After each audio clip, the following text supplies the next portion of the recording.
The journey to super articulation has taken several years, and whilst Yamaha fans will understand how it all works, I feel that I ought to give a brief history for the benefit of any newcomers. What you're hearing is not a CD recording of an orchestra, but the actual sound of TYROS3 itself. Every sound you hear is made up of a combination of sample recordings taken from real pipes, strings, drums, etc. And what you end up with is, I suppose, a high quality CD recording, but one in which you, the player, chooses the notes. When we talk of samples, we're really talking of recordings made of real instruments. In its simplest form, it works like this. If I get my young friend Chris here to play a note on his clarinet. Thank you, Chris. The sound is captured in the recorder, and it can be played back whenever I want it.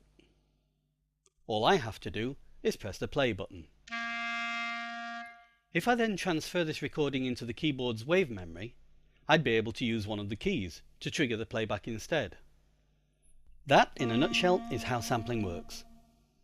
But as I only recorded one note, and as Chris can play lots of different notes on his clarinet, and in lots of different ways, it doesn't actually get us very far.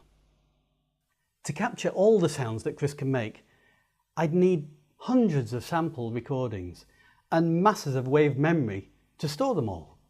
And I'd also need a keyboard with a computer brain fast enough to assimilate all that data and play the right sample at any given time.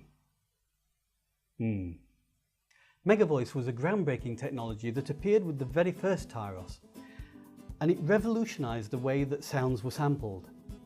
Originally, Megavoices were created to bring the sounds of the accompaniment styles to life, and as you can hear in the guitars in the style that James is playing, they work brilliantly.